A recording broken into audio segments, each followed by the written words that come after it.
Occupy Mars exploration update is out, and it brings with it this fancy truck and a lot of great updates that we have been waiting for so long. Guys, I'm so excited about this update because ever since it got out, I cannot stop playing.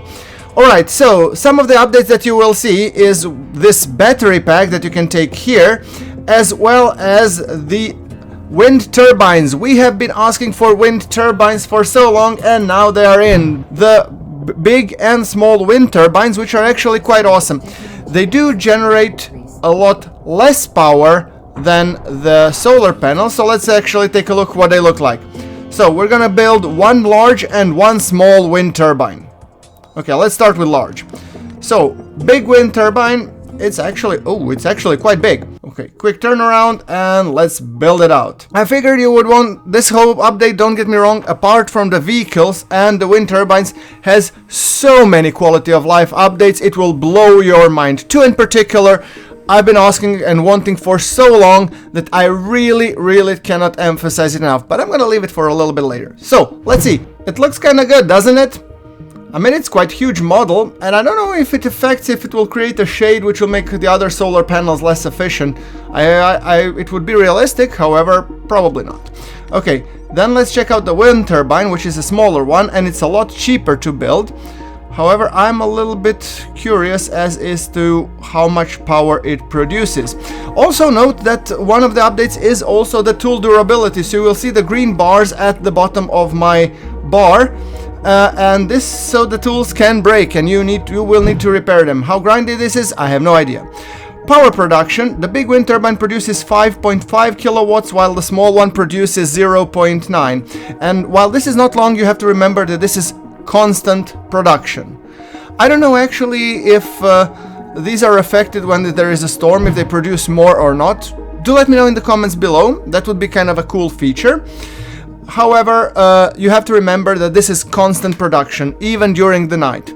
So, regardless of the fact that it's a lot less than the big solar panels or, you know, the regular solar panels, this power is constant. So it would be perfect for powering things like, for example, your well, which needs to function the entire night if you want water, etc. Okay, so when looking at the truck is actually, I just wanted to build it and take a look for you to see how much it takes. It does take electronics, pack of screws, small engine, and it does require one medium circuit board. So requirements wise, I would say it sits between, of course, the ATV and the big rover.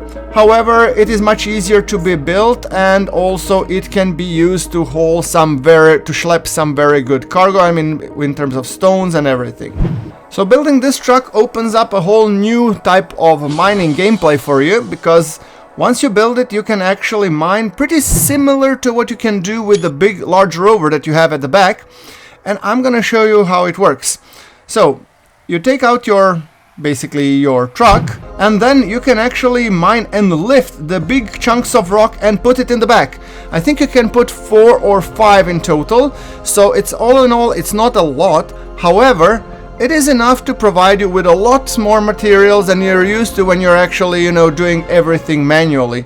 So I think personally that's a huge improvement, and one big improvement that this truck has over the ATV, it has a solar panel on the top, meaning eventually it will top itself up in power wise. So this vehicle is perfect for a little bit of roaming, and it is a bit pressurized, so I personally think this vehicle is great for medium distance trips, not like long duration like you would have in a rover, because you cannot sleep in the truck. However, for driving around and doing some kind of, you know, fetch missions, exploration, and also a bit of more serious mining than just what you do with the ATV, it really fills the niche quite nicely.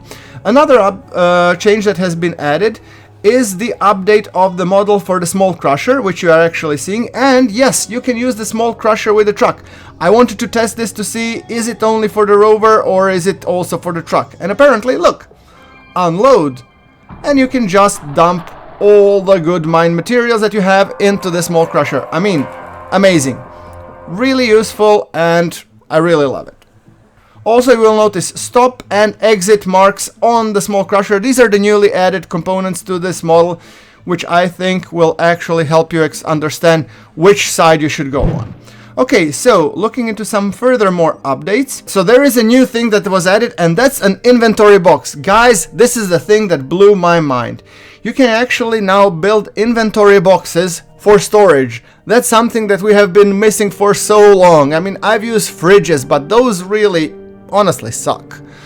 I understand that it's mostly for the food and everything, however, and there was a locker which actually had the fridge box model, but really the ability to build a storage box so it's placed conveniently where I need it to be, I thought that this update is amazing. I mean, really handy. Thank you devs for listening to your players, because this is such a big quality of life update I cannot begin to state. So let's take a look. Once we place the box, alright, and you can use it. See, it actually hosts a total of 3 times, I think it was 5, right? So roughly 15 spots, and that's actually pretty nifty. And given the fact that you can actually put them wherever, it's really liberating. So yeah, this is a huge improvement compared to where you needed to use either the fridge or your rover for storing all of these circuit boards, materials, and so on. But hold on. So say you want your greenhouse to be nice and tightly organized, no problem. All you need to do is basically build an inventory box and place it in your greenhouse next to your, you know, grow house or seeds container, and voila.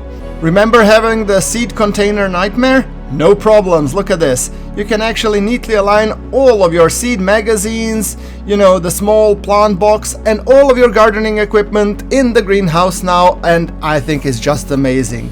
Gone are the days where you needed to put a whole boatload of seed magazines, planting equipment, you know, fertilizer and all that jazz in your heavy rover.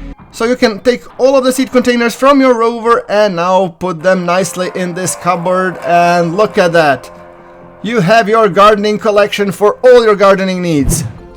Also, one quality of life update comes when we look at the well. Now it's much nicer specified all the well data that you have. Well, water spot, and all of the production.